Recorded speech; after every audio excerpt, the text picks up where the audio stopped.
What if everything you know about the birth of Western civilization is only half the story? What if I told you that the greatest intellectual achievements of the West were not born in Greece or Rome?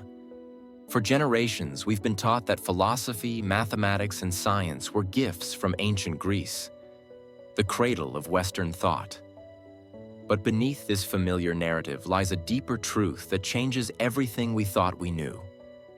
The roots of Western knowledge run deeper, darker, and are more interconnected than traditional Eurocentric scholarship has acknowledged. When Greek scholars like Thales, Hippocrates, Solon, Socrates, Plato, just to mention a few, journeyed to Egypt, they didn't arrive as teachers. They came as students, seeking wisdom from a civilization already ancient by their standards. The knowledge they brought back would forever transform Western thought.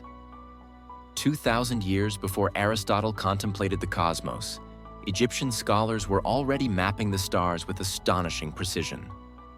While Pythagoras is celebrated for his theorem, similar mathematical principles were being applied along the Nile to build monuments that still defy modern explanation. This isn't coincidence. This is connection.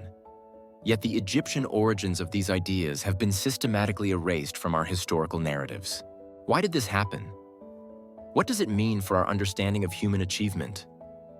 And how does recognizing these forgotten connections reshape our view of world history?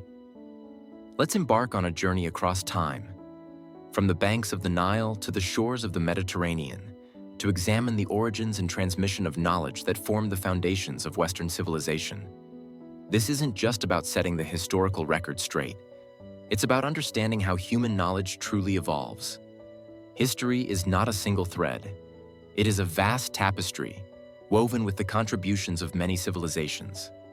So every time we teach the history of philosophy, mathematics, or science, we must ask, whose story are we truly telling? What voices have been systematically silenced? The ancient civilization of Kemet, what we now know as Egypt, owed its very existence and prosperity to the Nile River.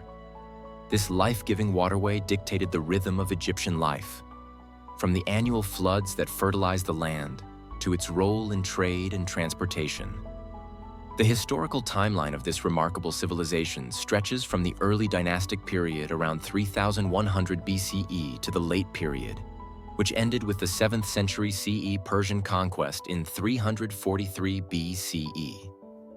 By 3100 BCE, while much of Europe was still in the Neolithic age, Kemet had already unified into one of the world's first nation-states. Over the next 3 millennia, this civilization developed advanced systems of knowledge that left a lasting influence on the ancient world.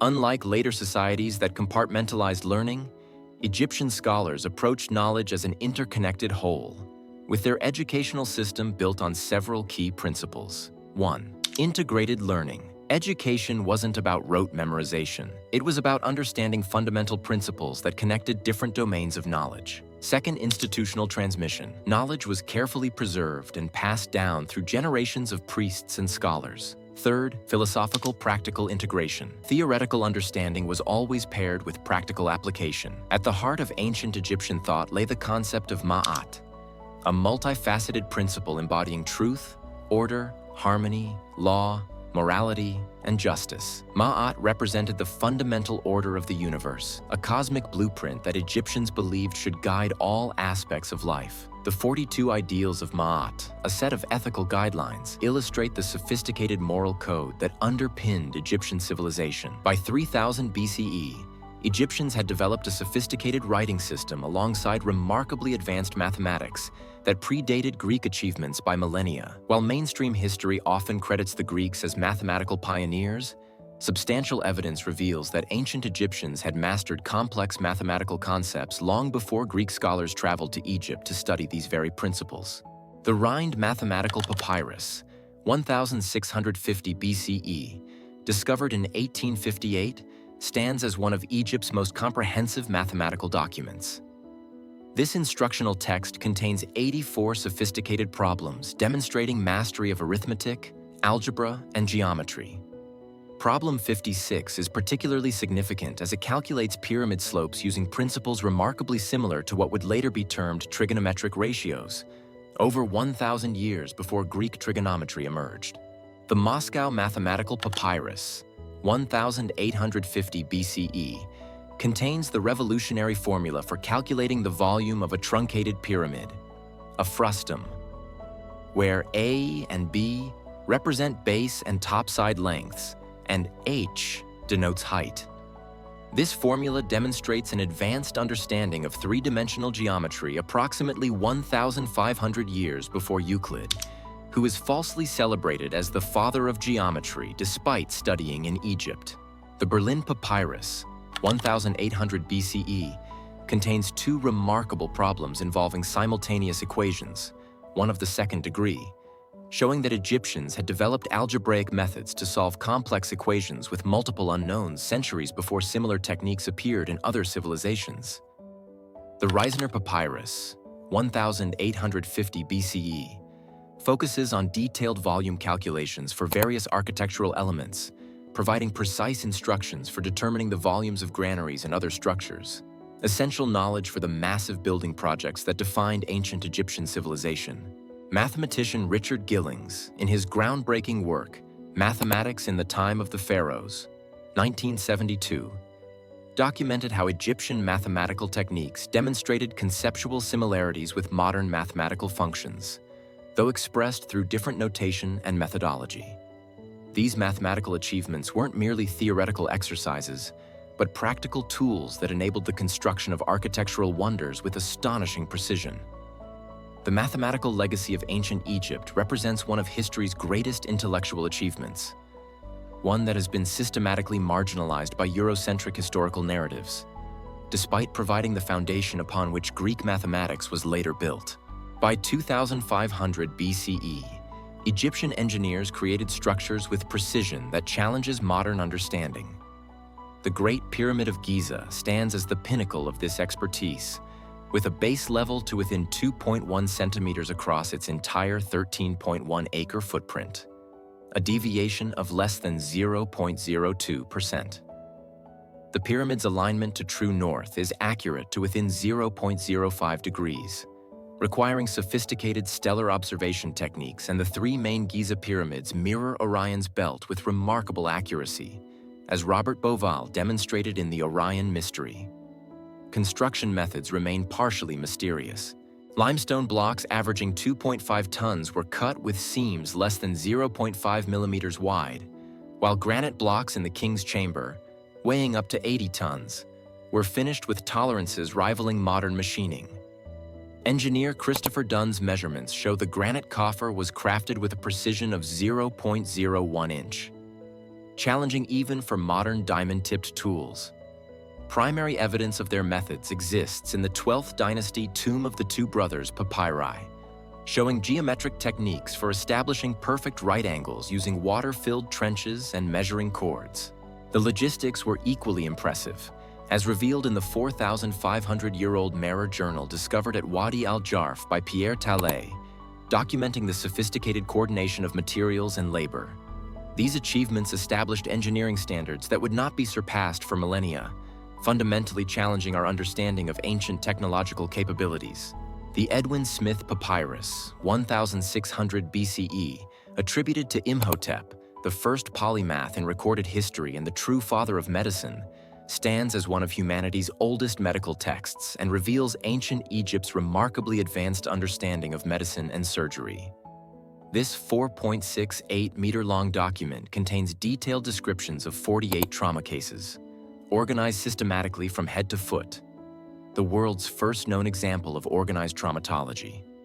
Unlike purely magical or religious approaches to healing, the papyrus demonstrates an evidence-based methodology that includes 4 key components still used in modern medicine: examination, diagnosis, prognosis, and treatment. Each case follows the "if you examine a man with" analytical structure, followed by observable symptoms, diagnostic conclusions, and appropriate treatments. Case 3 describes neurosurgical awareness. If you examine a man with a gaping wound in his head, penetrating to the bone and perforating his skull, if that man is stumbling in his walking, his hands are feeble and blood flows from his nostrils and ears, this represents the earliest known description of brain injuries affecting motor function. Understanding the Brain-Body Connection Millennia Before European Medicine. Egyptologist James Henry Breasted, who translated the papyrus in 1930, noted its astonishing anatomical precision. The text accurately describes cranial sutures, meninges, cerebrospinal fluid, and even the surface convolutions of the brain. Medical historian Roy Porter confirmed this text predates comparable Greek medical writings by at least 1,000 years. Archaeological evidence from Naga ed-Dir corroborates the sophisticated procedures described in the papyrus, as it includes surgical instruments belonging to Dr. Iri, the first known Egyptian ophthalmologist from the 12th dynasty. These copper instruments include scalpels, forceps, and cauterizing tools that match descriptions in the text. This rational, empirical approach to medicine in ancient Egypt wouldn't be matched in Europe until the Renaissance, nearly 3,000 years later. Yet this remains largely overlooked in conventional histories of medical science that often begin with Hippocrates, despite his work appearing a millennium after the Edwin Smith papyrus was written. At institutions called the Per Ankh, House of Life, connected to major temples at Memphis, Thebes, Heliopolis, and Edfu, Egyptian priest scholars preserved and expanded knowledge across generations. These were among the world's earliest centers of formalized education, established nearly 2,000 years before Plato's Academy. Archaeological evidence from the Temple of Edfu contains inscriptions detailing the Per Ankh's function and layout. The Ebers Papyrus, an Egyptian medical papyrus of herbal knowledge, and the Edwin Smith papyrus likely originated from these institutions, where medical, mathematical, astronomical, and religious texts were copied, studied, and expanded upon. The scribe Amenhotep, son of Hapu, in the 14th century BCE, explicitly records his education in the House of Life at Heliopolis in his autobiographical inscriptions. The ancient Egyptians developed a 365-day calendar, divided day and night into 12 hours each, totaling 24, and observed stellar patterns to anticipate the annual Nile flooding, crucial for their agricultural society. The Rhind mathematical papyrus demonstrates these astronomical calculations in practice. By 2300 BCE, they had mapped the stars and divided the sky into 36 decans. Star groups used to measure time throughout the year, as evidenced in the astronomical ceiling at the tomb of Senenmut and the coffin texts of the Middle Kingdom period. This astronomical knowledge served practical purposes, closely tied to their survival and religious practices. Greek astronomical models, including those of Eudoxus, who studied in Heliopolis around 380 BCE, as recorded by Diogenes Laertius, were built directly on Egyptian observational data and conceptual frameworks, though adapted to fit Greek cosmological models. Well before Greek philosophers began questioning the nature of existence, Egyptian texts like the Dialogue of a Man with His Bia, a Middle Kingdom papyrus from around 2000 BCE, explored questions of mortality, meaning, and ethics. It takes the form of a dialogue between a man struggling to come to terms with the hardship of life and his soul. The instructions of Ptah-hotep and the Tale of the Eloquent Peasant similarly demonstrate sophisticated ethical and philosophical thought. What we must understand is that Egypt wasn't just another ancient civilization. For thousands of years, it was the intellectual center of the Mediterranean world. Its stability and wealth allowed for the development and preservation of knowledge across generations in a way that was unmatched anywhere else, as attested by later Greek writers including Herodotus in his Histories and Diodorus Siculus in his Library of History. By the 7th century BCE, as Greek city-states were emerging from their Dark Age, ambitious Greek scholars began traveling to Egypt seeking knowledge from what was then the Mediterranean's oldest continuous civilization. The historical evidence for Greek intellectual pilgrimage to Egypt is substantial. Greek writers themselves, including Herodotus, Plato, and Aristotle, acknowledge Egypt as a source of learning. Diodorus Siculus explicitly states that nearly all the famous men among the Greeks crossed over to Egypt in ancient times to partake of the customs and teachings there. Thales of Miletus, considered the first Greek philosopher, pioneer of rational thought and scientific inquiry, studied in Egypt around 600 BCE. According to the Greek historian Plutarch, Thales learned geometry from Egyptian priests and was the first to bring this knowledge back to Greece. Thales' prediction of a solar eclipse in 585 BCE was likely based on astronomical knowledge he gained in Egypt, where such observations had been recorded for thousands of years. Think about this for a second.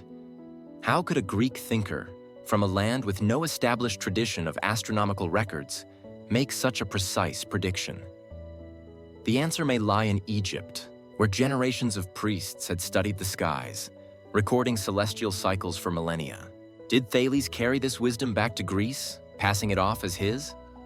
His philosophical idea that water is the fundamental essence of all things bears an uncanny resemblance to Egyptian cosmology. In their sacred texts, the Egyptians described the universe as emerging from none, a vast, infinite ocean of primordial waters. This begs the question, did Thales inherit this vision from an older, far more ancient tradition? Pythagoras, according to multiple Greek sources including Isocrates and Diogenes Laertius, spent 22 years studying in Egypt beginning around 535 BCE. While we should be cautious about attributing all Pythagorean concepts directly to Egyptian sources, the chronological precedence of Egyptian mathematical knowledge is well established, and the possibility of influence merits serious consideration.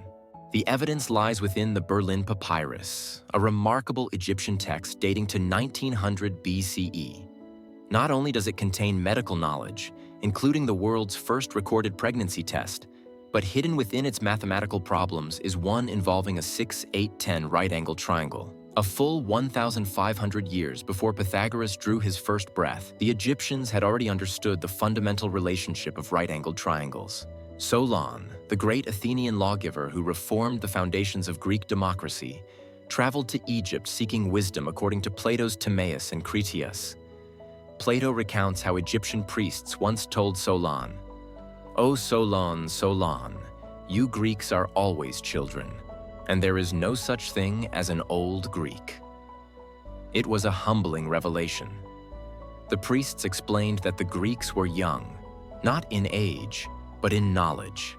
Their civilizations had been repeatedly destroyed, erasing the wisdom of their ancestors. Meanwhile, Egypt had endured, preserving its knowledge for millennia.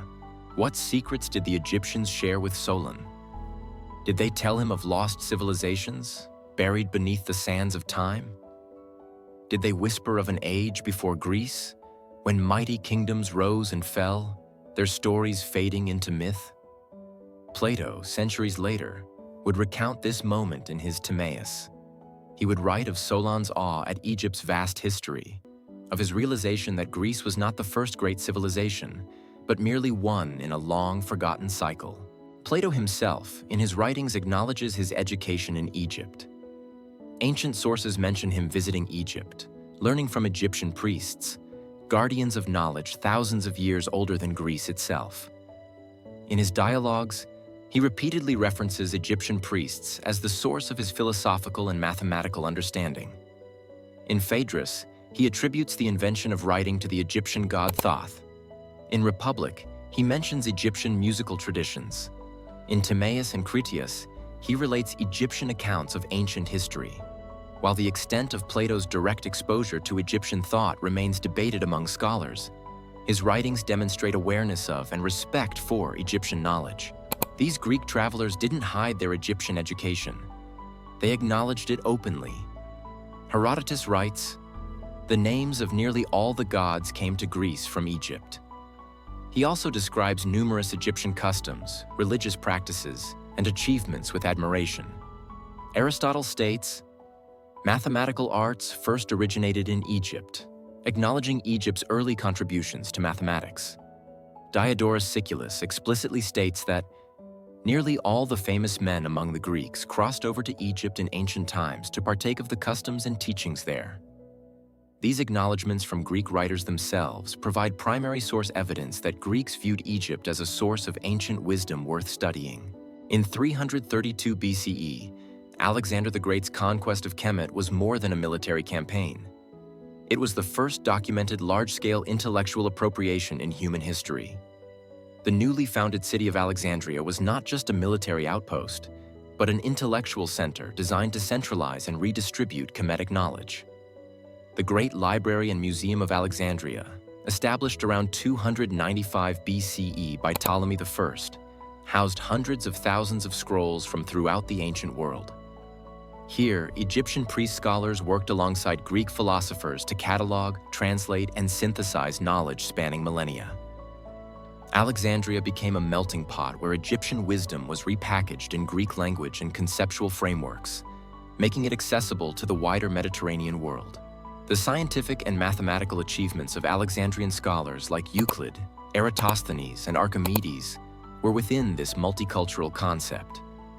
Euclid's Elements, compiled in Alexandria around 300 BCE, systematized mathematical knowledge that had been developed in Egypt over thousands of years. In Alexandria, we see the development of Neoplatonism and Hermeticism, philosophical traditions that explicitly acknowledge their debt to ancient Egyptian wisdom.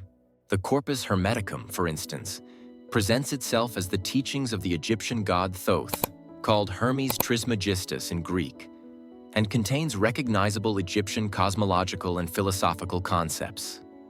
It was through Alexandria that Egyptian mathematical, astronomical, medical, and philosophical knowledge was preserved and transmitted to the wider Mediterranean world, eventually becoming part of what we now call Western civilization. In 30 BCE, with Cleopatra's death, Egypt fell under direct Roman rule. This began a systematic process of appropriation and erasure that would transform how Egyptian knowledge was perceived and attributed. The Romans didn't just conquer Egypt physically, they engaged in a form of intellectual colonization.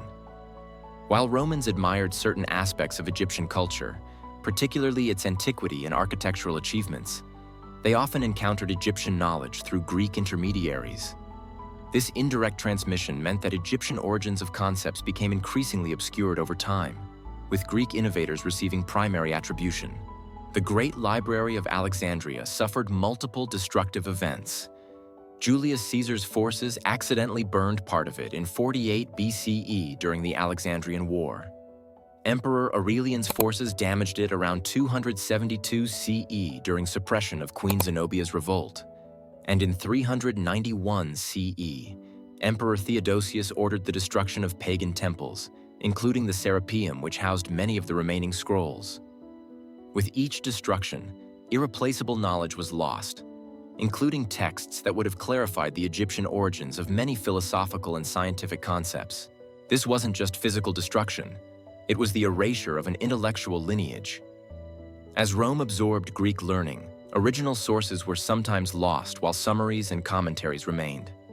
Knowledge that had developed in Africa over thousands of years was being reimagined as exclusively European in origin, a process that would accelerate in the coming centuries. As Christianity became the dominant intellectual force in Europe, classical learning was selectively preserved, often with an emphasis on sources that aligned with Christian theology.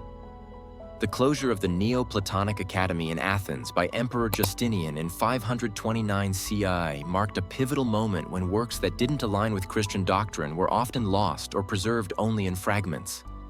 The Byzantine scholar Photius, in his Bibliotheca, preserved excerpts of Diodorus Siculus's account of Egyptian influence on Greek thinkers, but omitted key passages found in surviving complete manuscripts.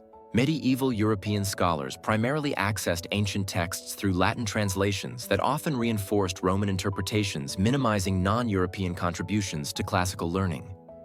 By the Renaissance, when classical learning was rediscovered, the European narrative was already firmly established.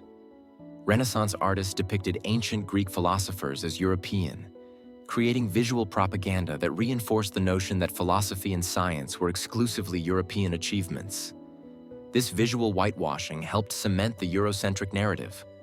Art historian Jas Elsner notes in Art and the Roman Viewer, 1995, Renaissance artists reconstructed antiquity in their own image, creating a visual continuity between classical civilization and Christian Europe.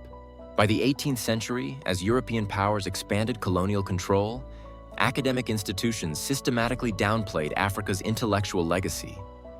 The emerging disciplines of classics, archaeology, and anthropology often operated within racialized frameworks that placed European achievements at the center of human intellectual development.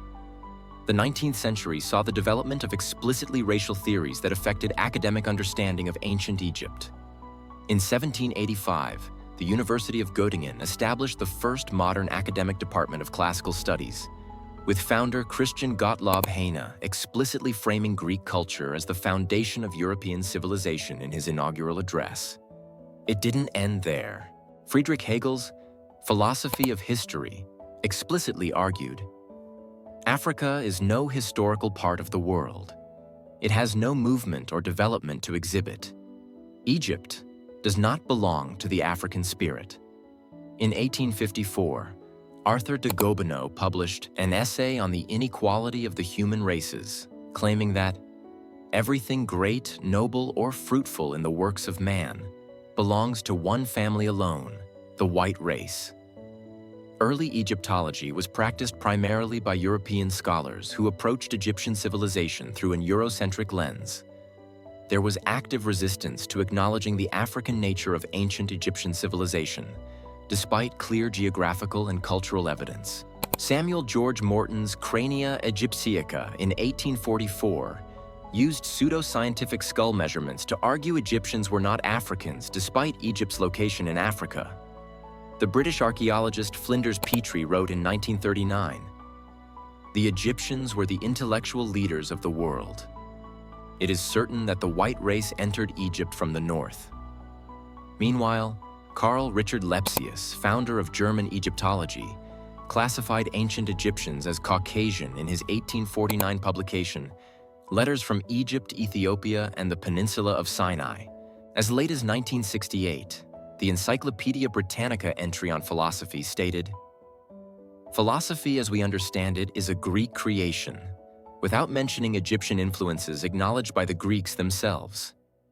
Educational materials throughout the 19th and much of the 20th century systematically downplayed or ignored Egyptian and broader African contributions to intellectual history. The narrative that philosophy began with the Greeks became so deeply embedded in Western education that it was rarely questioned. These weren't fringe views. They formed the theoretical foundation for the emerging disciplines of anthropology and archaeology that placed Europeans at the pinnacle of human development. In the 20th century, as African nations fought for independence from colonial rule, scholars began systematically challenging the Eurocentric narrative of intellectual history. Senegalese scholar Cheikh Anta Diop, working from the 1950s through the 1980s, conducted groundbreaking research on the African origins of Egyptian civilization. His multidisciplinary approach, combining linguistics, anthropology, and physics, provided substantial evidence for Egypt's African character and connections to broader African patterns. Diop's work was revolutionary. Using carbon dating techniques and analyzing melanin content in mummified remains, he provided scientific evidence for what should have been obvious from geography, that ancient Egyptians were African people. His linguistic research demonstrated connections between ancient Egyptian and African languages. In 1954, George G.M. James published Stolen Legacy, arguing that Greek philosophy was, in many ways, an appropriation of Egyptian thought. While sometimes overstating his case, James brought critical attention to the Egyptian influence on Greek philosophers who had studied there. Martin Bernal's Black Athena, published beginning in 1987, analyzed how 19th century European racism had shaped the standard narrative of Greek civilization developing in isolation from Egypt and the Near East. Bernal documented how earlier, more accurate accounts of Egyptian influence had been deliberately suppressed in academic discourse. Recent archaeological research has enhanced our understanding of ancient Egyptian society and its connections to both Northeast Africa and the Eastern Mediterranean. DNA studies of ancient Egyptian mummies, including a 2017 study published in Nature Communications, confirm that ancient Egyptians had significant indigenous African ancestry, with genetic connections to both Northeast Africa and the Eastern Mediterranean, reflecting Egypt's geographical position as a crossroads of civilizations. Today, the debate continues in academic circles. While traditional Eurocentric narratives remain entrenched, an increasing number of scholars acknowledge the significant influence of Egyptian thought on what would become Greek philosophy, and, by extension, Western intellectual tradition. Modern educational approaches are beginning to present a more complete picture of intellectual history, one that acknowledges the African origins of many philosophical and scientific concepts. This isn't about diminishing Greek achievements, rather a more nuanced understanding of how human knowledge develops through complex processes of exchange, adaptation, and innovation across cultural boundaries. The story of how Egyptian knowledge influenced Western thought isn't just about correcting historical attribution. It's about understanding that human knowledge has always developed through cross-cultural exchange, and that intellectual achievements transcend modern notions of race and continent. The Greeks themselves acknowledge their debt to Egypt, and the archaeological record confirms that Egyptian achievements in mathematics, astronomy, medicine, and architecture predated similar Greek developments by millennia. At the same time, Greek thinkers made innovations by systematizing, expanding upon, and transforming the knowledge they encountered. By acknowledging these interconnections, we gain not only a more accurate understanding of our past, but also valuable insights for navigating our increasingly interconnected future.